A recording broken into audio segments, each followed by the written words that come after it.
लोकसभा चुनाव को लेकर विपक्षी गठबंधन में गतिविधियां काफी तेज हो गई है। आपको बताते चले कि आज एक तरफ कांग्रेस की गठबंधन समिति सभी दलों की एक एक मुलाकात कर रही है, सीट बंटवारे को लेकर मंथन चल रहा है, तो दूसरी ओर आज इंडिया गठबंधन के घटक दलों की वर्चुअल मीटिंग भी होनी है।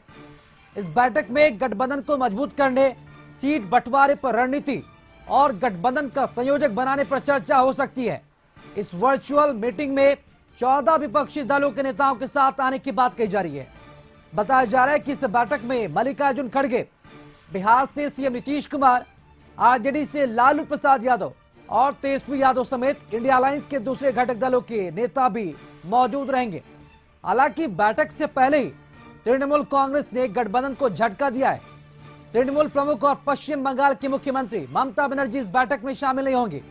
आपको बता दें कि कल से राहुल गांधी भारत जोड़ो न्याय यात्रा निकालने वाले हैं और इस दौरान वो मणिपुर से मुंबई तक यात्रा करेंगे। इससे पहले इंडिया गठबंधन के नेताओं की यह बैठक काफी अहम मानी जा रही है। और इस खबर पर अधिक जानकारी देने के लिए संवाददाता प्रीतम लाइव जुड़ चुके हैं न्यूज रूम से। प्रीतम, लोकसभा चुनाव को लेकर विपक्षी गठबंधन में इंडिया गठबंधन की आज महत्वपूर्ण बैठक वर्चुअली माध्यम से की जा रही है। क्या लगता है सीटों के फार्मूला को लेकर यह बैठक कितनी महत्वपूर्ण मानी जाए और क्या संयोजक पद पर चर्चा आज हो सकती है?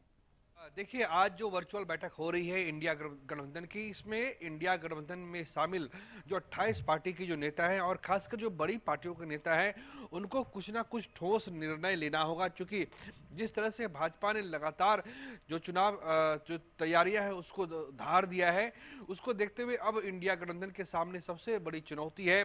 और पहला टास्क ये है कि आज कुछ बैठक के बाद कुछ ठोस रूप में निकलकर भारत की जनता के सामने आए। जैसे नीतीश कुमार एक बहुत बड़े नेता है इंडिया गठबंधन में, और इसमें कहीं कोई संदेह नहीं है कि बिहार में बीजेपी को सत्ता से बेदखल करने के बाद जिस तरह से उन्होंने अलग अलग पार्टियों से मिलकर एक बातचीत की और एक साझा रूप से सहमति बनाई कि एक इंडिया अलायंस का गठन हो, एक अलायंस का गठन हो, और ताकि जो वोट ऑफ डिवीजन है उसको रोका जा सके। तो इस चीज को लेकर नीतीश कुमार की जो दावेदारी है संयोजक पद के लिए, वो दावेदारी एक तरीके से न्यायोचित हो जाती है।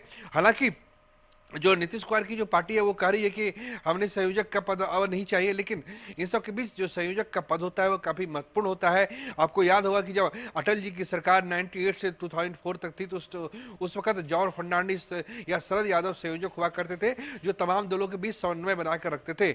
आज जो बैठक है, कुछ तरक्की, कुछ प्रगति जरूर हुई है इंडिया गठबंधन में। जैसे कि आप दिल्ली में जो दिल्ली और पंजाब में वहां पे आम आदमी पार्टी और कांग्रेस दोनों महत्वपूर्ण पार्टियां हैं, और जहां आम आदमी पार्टी की सरकार दिल्ली पंजाब में, वही कांग्रेस जो है पंजाब में मुख्य विपक्षी दल है। तो वहां पे जो है पहले दो दौर की बातचीत हुई है और जो सूत्रों से जानकारी मिली है कि वो बातचीत काफी सकारात्मक हुई है। उसी तरीके से महाराष्ट्र, पश्चिम बंगाल, बिहार, झारखंड जैसे राज्य जहां पे इंडिया गठबंधन को सफलता मिलने के आसार है, यहाँ पे शामिल जो भी नेता है उनको एक रूपता लानी होगी। क्योंकि भाजपा की तैयारियां काफी ज्यादा है और इसमें कहीं किसी भी तरीके से कोई अनुचित बात भी नहीं है। हर पार्टी को अपनी तैयारी करनी होती है और भाजपा ने उसी लिहाज से तैयारियां की है।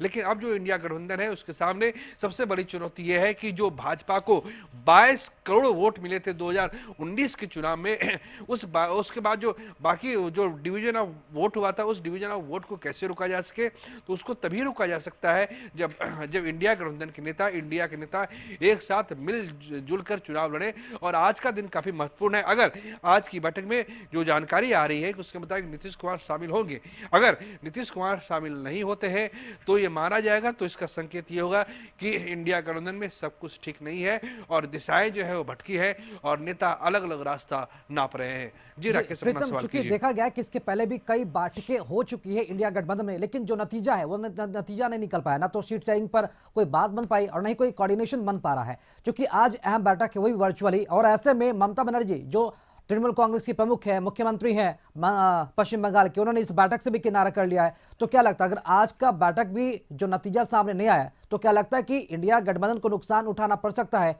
और जो भी दल हैं, जो भी घटक दल हैं, वो शायद वो बिखर सकते हैं?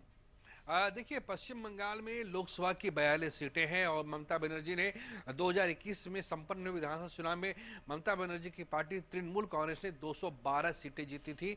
लोकसभा चुनाव में भी ममता बनर्जी की पार्टी का प्रदर्शन ठीक संतोषजनक नहीं था, लेकिन भाजपा के मुकाबले ज्यादा था। भाजपा वहां तेजी से अपना जमीन गेन करती जा रही है। हालांकि विधानसभा चुनाव और पंचायत चुनाव के नतीजों में भाजपा को काफी निराशा हाथ लगी थी, लेकिन ममता बनर्जी ये चाहती हैं कि जो कुछ जिले ऐसे हैं, कुछ लोकसभा सीटें ऐसे हैं जैसे दिनाजपुर, साउथ परगना, मालदा, जहां पे कांग्रेस का मजबूत वोट बैंक है, वहां पे कांग्रेस अपने उम्मीदवार चाहती है।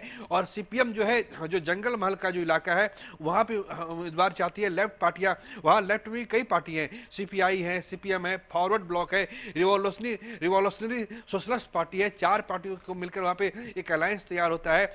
ये सारी पार्टियां वहां पे एक सम्मानजनक सीट चाहती है, लेकिन ममता बनर्जी देने के लिए तैयार नहीं है। ममता बनर्जी को ये लगता है कि वो अकेले भाजपा का मुकाबला करने में सक्षम है। हालांकि ये टीएमसी की एक तरीके से गलतफहमी हो सकती है।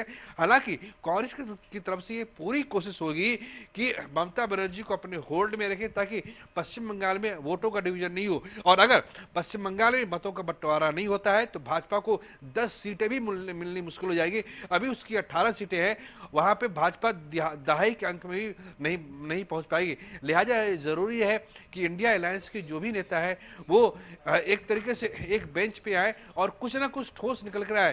केवल आप वर्चुअली बैठते हैं या साथ बैठते हैं, चाय पीते हैं, कॉफी पीते हैं और कुछ मसलों पे चर्चा करके निकल जाते हैं, ये जितना होना था हो चुका है। अब अगर होगा तो इससे इंडिया अलायंस को नुकसान होगा। बिल्कुल अब देखना अहम होगा कि आज की इस वर्चुअल मीटिंग में क्या कुछ फैसले और निर्णय ले पाती है इंडिया गठबंधन। फिलहाल तमाम जानकारी देने के लिए प्रीतम, शुक्रिया आपका।